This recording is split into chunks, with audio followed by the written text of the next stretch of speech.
আসসালামু আলাইকুম। আশা করি সবাই ভালো আছেন।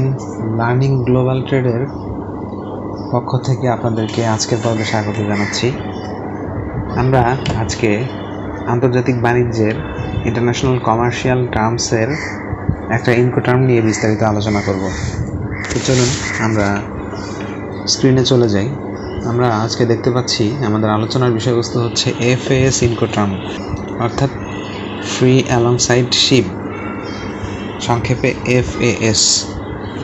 FAS ইনকোটার্ম কি এবং এটি কিভাবে আসলে ইউজ হয় আন্তর্জাতিক বাণিজ্যের ক্ষেত্রে, এর বিস্তারিত ব্যাখ্যা এবং আলোচনা আজকে আমরা জানব। আন্তর্জাতিক বাণিজ্যে একটি গুরুত্বপূর্ণ ইনকোটার্ম হচ্ছে এই FAS ইনকোটার্ম। এটি মূলত সমুদ্র পথে পরিবহনের ক্ষেত্রে ব্যবহৃত হয়। আমরা প্রাথমিকভাবে জানতে পারলাম যে এটি হচ্ছে সমুদ্র পরিবহনের ক্ষেত্রে একটি ইনকোটার্ম,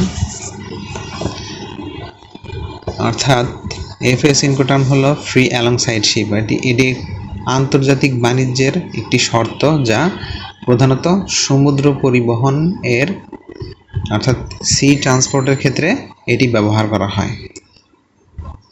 তো বিস্তারিত আলোচনায় যাওয়ার আগে আপনাদের সকলের কাছে আমি রিকোয়েস্ট জানাচ্ছি, যারা আমার চ্যানেলের নতুন ভিউয়ার রয়েছেন অবশ্যই হিট দ্য সাবস্ক্রাইব বাটন, আর যারা আমার চ্যানেলের সাবস্ক্রাইব রয়েছেন ইতিমধ্যে তাদেরকে আমি অসংখ্য ধন্যবাদ জানাচ্ছি। চলুন বিস্তারিত আলোচনায় চলে যাই আমরা। ফ্রি অ্যালংসাইড শিপ আসলে কি, FAS ইনকোটার্ম কি যদি আমরা বলি, যে বিক্রেতা বা সেলার তার দায়িত্ব পূরণ করে যখন সে পণ্যটি নির্দিষ্ট জাহাজের পাশে অর্থাৎ অ্যালংসাইড দ্য ভেসেল অর্থাৎ নির্দিষ্ট লোডিং বন্দরে পণ্যটি সরবরাহ করে। অর্থাৎ বিক্রেতা তার দায়িত্ব সম্পন্ন করে, মানে দায়িত্ব শেষ করে যখন সে পণ্যটি নির্দিষ্ট জাহাজের পাশে অর্থাৎ যে জাহাজে করে পণ্য শিপমেন্ট হবে সেই জাহাজের নিকট অর্থাৎ লোডিং বন্দরে সরবরাহ করে, এবং এরপর থেকে ক্রেতা পণ্যটি জাহাজে তোলার এবং সমুদ্র পরিবহন, বিমা খরচ এবং পরবর্তী সব ধরনের খরচ এবং ঝুঁকি দায় দায়িত্ব নিয়ে থাকে হচ্ছে ক্রেতা। অর্থাৎ FAS ইনকোটার্মে আমরা বুঝতে পারলাম যে FAS ইনকোটার্মের বিক্রেতার দায়িত্ব তখনই শেষ হবে যখন সে পণ্যটি নির্দিষ্ট জাহাজের নিকটে পৌঁছে দেবে লোডিং বন্দরে, এবং এরপর থেকে যত ধরনের দায় দায়িত্ব এবং খরচ রয়েছে সব কিছু বহন করবে ক্রেতা। এই হচ্ছে সংক্ষেপে FAS ইনকোটার্ম। অর্থাৎ বিক্রেতা পণ্য জাহাজের পাশে সরবরাহ করবে, এরপর থেকে সকল ঝুঁকি এবং খরচ ক্রেতা বহন করবে। বিক্রেতার দায়িত্ব পণ্য প্রস্তুত করা, পণ্য বন্দরে পৌঁছানো, জাহাজের পাশে সরবরাহ করা এবং এক্সপোর্ট ক্লিয়ারেন্স সম্পন্ন করা এবং এক্সপোর্ট ডকুমেন্ট প্রদান। বিক্রেতার দায় দায়িত্ব অর্থাৎ বিক্রেতা পণ্য প্রস্তুত করবে এবং নির্দিষ্ট বন্দরে পৌঁছে দেবে, এবং শুধু তাই নয়, পণ্যটি যে জাহাজে করে শিপমেন্ট হবে সেই জাহাজের ঠিক নিকটে অর্থাৎ জাহাজের পাশে সরবরাহ করবে, এবং রপ্তানি কাস্টমস ক্লিয়ারেন্সও সম্পন্ন করবে বিক্রেতা, এবং ক্রেতাকে প্রয়োজনীয় শিপমেন্ট ডকুমেন্ট প্রদান করবে, যেমন কমার্শিয়াল ইনভয়েস, প্যাকিং লিস্ট, অর্থাৎ যে ডকুমেন্টগুলো বিক্রেতার দায়িত্ব ক্রেতাকে দেওয়া, সেই শিপিং ডকুমেন্টগুলো বিক্রেতা প্রদান করবে। ক্রেতার দায় দায়িত্ব কি আসলে? ক্রেতা জাহাজ ভাড়া করা, পণ্য জাহাজে তোলা এবং পণ্যের পরিবহন খরচ দেওয়া, বিমা এবং ওই আমদানিকৃত দেশে অর্থাৎ যে দেশে পণ্য আমদানি করছে সেই দেশে আমদানি ক্লিয়ারেন্স, কাস্টমস ক্লিয়ারেন্স করা, অর্থাৎ কন্ট্রাক্ট অফ ক্যারেজ অর্থাৎ জাহাজ ভাড়া করা, পণ্যটি জাহাজে তোলা এবং পণ্যের সেই জাহাজের পরিবহন খরচ প্রদান করবে ক্রেতা এখানে, বিমা, আমদানি কাস্টমস ক্লিয়ারেন্স এবং পরবর্তী পরিবহন ব্যয় অর্থাৎ পণ্য পৌঁছানোর পর সব ঝুঁকি এবং খরচ বহন করা। অর্থাৎ পণ্য ক্রেতার নির্দিষ্ট ওয়্যারহাউস বা তার নিজস্ব ফ্যাক্টরিতে পৌঁছানো পর্যন্ত যত ধরনের খরচ রয়েছে সব ধরনের খরচ এবং ঝুঁকি বহন করবে ক্রেতা। ঝুঁকি স্থানান্তর, ঝুঁকিটা আসলে কোথায় স্থানান্তর হয়? বিক্রেতার কাছ থেকে ক্রেতার নিকটে ঝুঁকিটা স্থানান্তরিত হয় তখনই যখন পণ্য জাহাজের পাশে পৌঁছায় এবং ঝুঁকি বিক্রেতা থেকে ক্রেতার কাছে যায়।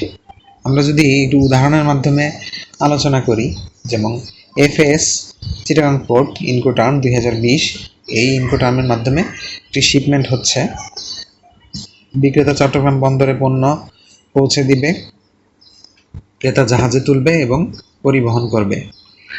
গুরুত্বপূর্ণ তথ্য যদি বলি আমরা, যে শুধুমাত্র সমুদ্র এবং নদীপথে এটি ব্যবহৃত হয়।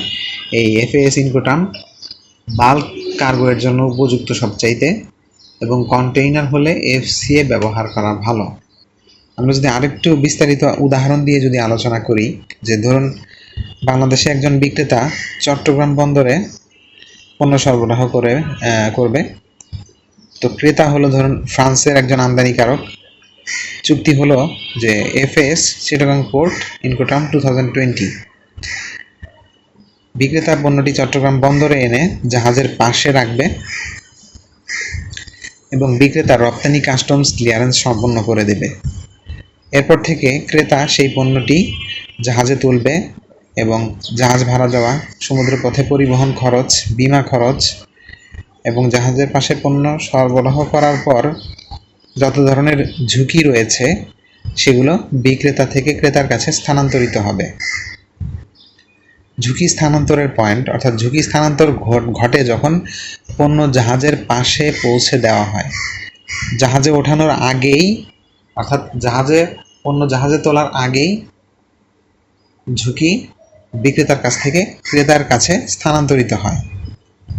গুরুত্বপূর্ণ বিষয়, অর্থাৎ এফএস ইনকোটার্ম শুধুমাত্র সমুদ্র পথে ব্যবহার করা হয়।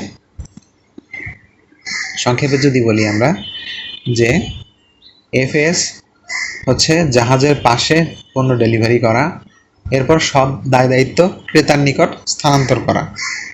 বিক্রেতা পণ্য জাহাজের পাশে সরবরাহ করবে, এরপর থেকে সমস্ত দায় দায়িত্ব এবং ঝুঁকি এবং খরচ যা কিছু রয়েছে সব কিছু ক্রেতার নিকট স্থানান্তরিত হয়ে যাবে। অর্থাৎ পুরো বিষয়টা যদি আমি সামারির মাধ্যমে যদি আমি একটু কল্পনা করি এভাবে, যে এফএস ইনকোটার্ম হচ্ছে সেই পরিবহন পদ্ধতি যেখানে রপ্তানিকারক পণ্য প্রস্তুত করে রপ্তানি কাস্টমস ক্লিয়ারেন্স সম্পন্ন করার পর পণ্য জাহাজের নিকটে পৌঁছে দেবে। এরপর থেকে যত ধরনের খরচ এবং দায় দায়িত্ব এবং ঝুঁকি রয়েছে সব কিছু ক্রেতার নিকট স্থানান্তরিত হবে, অর্থাৎ ক্রেতা সমস্ত দায় দায়িত্ব বহন করবে। এই হচ্ছে এফএস ইনকোটার্ম। আশা করি আমরা এফএস ইনকোটার্ম সম্পর্কে বিস্তারিত ধারণা পেয়েছি। ইনশাল্লাহ আমরা পরবর্তী পর্বে নতুন আরেকটি ইনকোটার্ম নিয়ে আলোচনা করব। সে পর্যন্ত সবাই ভালো থাকবেন, আমার চ্যানেলের সঙ্গেই থাকবেন। অসংখ্য ধন্যবাদ সবাই।